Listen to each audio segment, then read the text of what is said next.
अधिकार नहीं दिया गया है, ये पूर्ण रूप से अन्यायपूर्ण है। भारत में किसी अन्य धर्म समुदाय को अपने तीर्थ स्थल पर ऐसे वंचित नहीं किया गया है। और आज ये आंदोलन, ये धरना ने 90 दिन पूरा किया है और सरकार का मौनता निराशाजनक है। और आज बुद्ध पूर्णिमा के इस शुभ अवसर पे मैं बिहार सरकार को ये मांग करता हूँ कि आप लोग अपना मौनता तोड़ें और संवाद शुरू करें। और बात सिर्फ संवाद तक नहीं, आंदोलन की जितनी भी मांगे हैं वो पूरी करें। और वो मांगे तब तक पूरा होगा जब तक बीटी एक्ट खारिज नहीं किया जाएगा।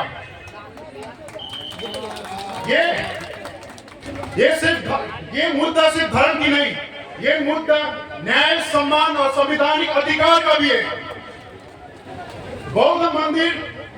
बौद्ध समुदाय को वापस सौंप देनी चाहिए। ये न्याय की पुकार है, विभाजन की नहीं।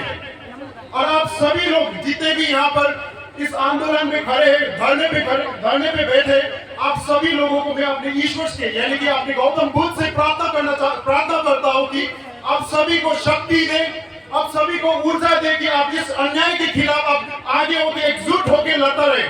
और जब तक ये मांगे पूरी नहीं होगी तब तक आप इस अन्याय के खिलाफ लड़ते रहे।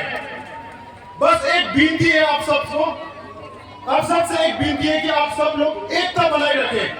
यदि आप लोग एकता है कि किसी भी मायके लाल पे इतना दम नहीं कि आप लोगों को तोड़ सके, किसी भी मायके लाल में इतना दम नहीं कि आपकी आवाज को और सुना कर सके। और एकता बना रखे, हम लोग आगे ये संघर्ष को आगे बढ़ाते रहेंगे, क्योंकि जब तक तोड़ेंगे नहीं तब तक छोड़ेंगे नहीं।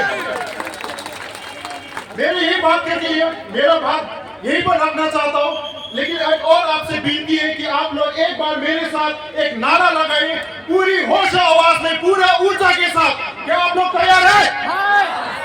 बीटी एक्ट रद्द करो! बीटी एक्ट रद्द करो! बौद्ध को उनका अधिकार दो! बौद्ध को अपमान बंद करो! मंदिर हमारा, अधिकार हमारा, मंदिर हमारा, हक हमारा। बीटी एक्ट रद्द करो! धन्यवाद। बिहार का संघर्ष सेना है, अपनी ताकत दिखाने के लिए हम सबको यहाँ आना चाहिए। मैं यहाँ का जो सीएम है उसको एक मैसेज देना चाहता हूँ। अगर पीछे कोई प्रेस रिपोर्टर सुनता हो, आपने कहावत सुनी होगी कि माँ बाप के अच्छे कर्मों का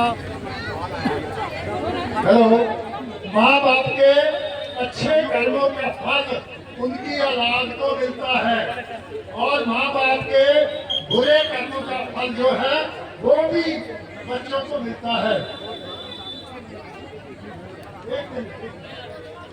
अगर नीतीश कुमार ने ये महाबौद्ध विहार का हमारे हक में फैसला नहीं किया जो हमारा है, वो अपने बेटे को राजनीति में तैयार कर रहा है, मैं जानता हूँ।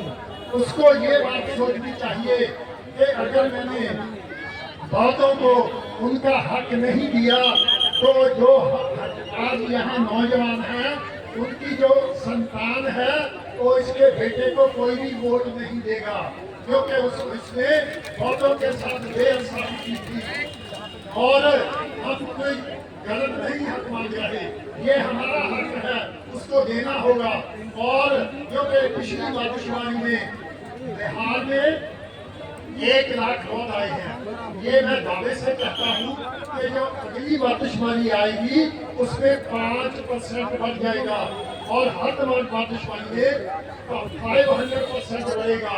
तो इसके बेटे के लिए कोई सीएम तो क्या एमएलए बनने का चांस नहीं रहेगा। अब सोचना उसको है कि क्या वो हमारा बहुत बिहार हमें देता है या नहीं, अपनी औलाद के लिए बुरे कर्म छोड़ता है या अच्छे छोड़ता है, ये उसकी अपनी मर्जी है।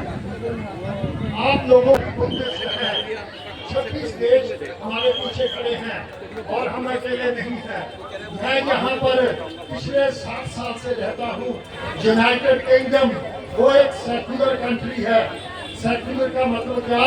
कि वो किसी धर्म को नहीं मानते, लेकिन आपको सुनकर हैरानी होगी कि वहाँ की गवर्नमेंट ने भगवान बुद्ध के जगह के लिए 2 जगह बनाई है, वो सेक्युलर है। एक तो लंदन में जो सबसे बड़ी पार्क है, जो सबसे पुरानी पार्क है, उसका नाम बैटरसी पार्क है। तो वहाँ पर उन्होंने मान लो ये सड़क है, सड़क के बाद रिवर थेम्स है, उसके बाद में जो पार्क है उसमें 80 फीट ऊंचा एक पीस पगोडा बनाया है, जो कि आजकल टूरिस्ट अट्रैक्शन है। और जब अंग्रेज बहुत आगे की सोचते हैं, जब उन्होंने उसकी फाउंडेशन, उसकी नींव खुदाई की, तो उन्होंने उसके नीचे भगवान बुद्ध के पीतल के 5-6 स्टैच्यू रखे और पीतल के पत्थरों पे भगवान बुद्ध की शिक्षाएं इंग्लिश में लेकर उसके नीचे दवाई। वो इसलिए कि अगर 500-600 साल बाद धरती पे कुछ हो जाता है तो वो नीचे मिल जाएगा कि यहाँ पर कोई भगवान बुद्ध की जगह होती थी। और जो वहाँ की काउंसिल थी, ग्रेटर लंदन काउंसिल, सारे का सारा पैसा उन्होंने अपने खजाने से खर्च किया, गवर्नमेंट के खजाने से किया, जबकि वो और किसी धर्म को कोई पैसा नहीं देते। तो दूसरी जगह जो है, जब हम लंदन से नॉर्थ इंग्लैंड को जाते हैं, उनको नया शहर बसाना था, तो वहाँ पर जो आर्किटेक्ट था वो अंग्रेज बड़े ब्रॉड माइंडेड हैं।